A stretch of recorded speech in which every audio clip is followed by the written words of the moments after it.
Magda and I had to go and basically use Richard's setup that he'd been playing the whole year with, like with no turntables. We had to go and learn that setup, like without really a lot of practice on it. It's a completely different way to play and to mix. So these buttons, does that button sync deck 1 and deck 2? Or is that one that stops it? I kept pressing stop instead of the sync button. It was stressful in the beginning. We used Tractor Ableton Live, and we had nice mixers from Alan Heath, and all the mixes went into the main Alan Heath mixer.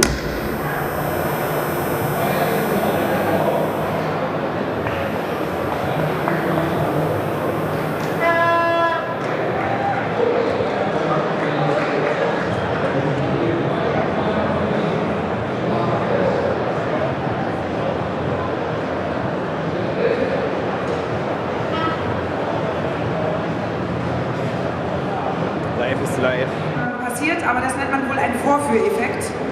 Leider haben wir gerade extreme Probleme mit Stromzufuhr, die DVD hakt und bitten um etwas Geduld, sehe ich das richtig? Wir müssen mal ganz kurz an den Strippen ziehen und dann geht es bestimmt gleich weiter, also verzeiht uns und habt ein bisschen Geduld.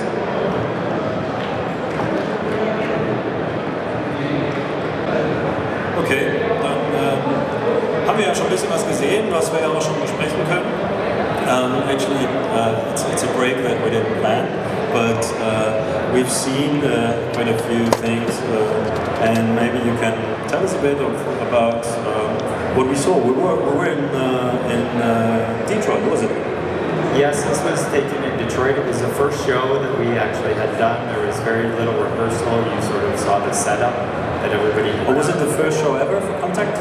Yes, this was the very first show, and it was in Detroit, which wasn't normally on the scheduled bill, and it was put on because Minus has a big support because it's from Canada and right across the river. It's very close. And very close. And as soon as people heard that we were doing Contact shows and Detroit wasn't on the list, they said, you know, why not? There was a big uproar, so we had to quickly put that on the list and get a show ready for Detroit, for the Detroit Electronic Music Festival. But it seems it wasn't too easy to really handle the location there. No, the location was a very old building. It was a small venue. The lighting that you saw there, the LEDs that were on the ceiling, were not exactly what was planned. There was a specific plan and rider, and they couldn't get equipment, so there was a lot of difficulties for this first show. And if they get the DVD running a little later, you'll see the sorts of shows that were produced, especially in Amsterdam, Berlin, and Tokyo, which were entirely different from what you're starting to see. So yeah, but let's talk a bit more about the whole concept of making contact, and what are you making contact with, actually? There was the different elements of the making contact. There was a contact with the artists between themselves, because you're going to find out that there's 3 live DJs playing, and then you also have at the same time 3 live acts, which is a very unique situation because they're all playing together. So you would have 6 artists on stage, and how do you make it not sound as a total noise? At some times there would be 6 artists, yes. The sound is all filtered usually through 1 or 2 artists, a DJ or a live act controlling the mixer. As you saw in the diagram, there was a big mixer in the middle, an Allen Heath 464, which controlled all the other mixers in the line. And how many of them would you hear at once? You could have up to 20 channels playing all at the same time. You could have audio coming off of 2 decks or 2 virtual decks for Tractor, and as well as just sort of drum beats or claps or any sort of thing like that happen live, depending on what an artist wants to bring in or take out. So, but I think one of the most important parts of the making contact concept is the contact the artists have with the audience. Yes, we also had the membership, which members could buy in and they would receive an RFID tag card that would make contact with the cube. And from this, they would track the people who would show up at the events. But the membership you buy in advance, but you get that online, or? Correct. The membership was something purchased online in advance, and then it would be shipped to you, and then you had additional features of you were able to get guest lists for gigs at non-contact shows. You would have special content. You would get information earlier. Like music, special tracks, unreleased tracks. Unreleased tracks. You could also receive unreleased tracks from the venue itself. At each contact show, we had an RFID tag, but also Wi-Fi and Bluetooth, so people could pick up artist tracks that were unreleased as well for free. In the film, it looked like a special iPhone application you would use to do that.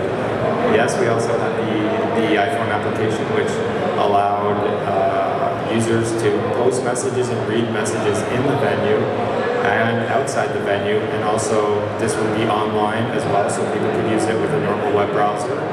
And these messages could also come back into the show and also be used by the visual artist Ali in the show with everything else that he's producing. So people there and people outside at home on their computer, they could get in touch with Ali, who was at the venue, and could project all these statements on the wall. That's what we saw in the film. Correct. You would see a lot of interaction between the people outside. Ali would see all these messages. At the same time, the artists could join in with this too as well, so they could post messages from the stage while they're playing, as well as they would also send SMSs to the members that are outside the venue. Is it mainly text that people from outside could send, or could they also send images? It was only text, but they could also watch a live stream of audio and video that we were projecting as well to the outside world, as well as the people inside a venue could see cameras on their iPhones or other devices live directly from the stage itself. I see. And it's quite a lot of contact among them on stage, contact, there was also cameras showing the positions on stage, isn't it? Yes, there is up to 3 cameras on stage to give the viewers a different audience perspective. So instead of just standing out in the audience and seeing it, you would have a very close-up of the artist playing or what's happening on stage, because sometimes in a dark club you can't see these sorts of things, or you wanted to see who is playing at a very specific time. And would you see their screens? So what they're doing on their screens? But the technical part, is it a tool for geeks who want to see the software and what they're using, or is it more of an ambience, so like what's the atmosphere like on stage? It was more to give the people the atmosphere and the feeling. We didn't specifically show what the people were doing on the stage with all the gear and the technical settings and the entire setup. But from the point of view, it was to see the artists playing and see them close up, and maybe a bit of their hands doing the technical work, but most of it was just sort of a headshot or a view across the stage. And how did the project develop? I mean, I suppose that there must be like add-ons or things that you dropped or changes during that tour. How many gigs did you do? Yeah, over the time, because this was a tour that was 9 cities around the world, and it was sort of 1 city per country that it took place in, we had to change the setup, and it also had to travel with us. So for the first show in Detroit, it was entirely different from the last show in Tokyo. So at this point, we had technology that we would have used in the first show, and nothing was actually used by the end of the show. So it was a work in progress that was very symbiotic with how things worked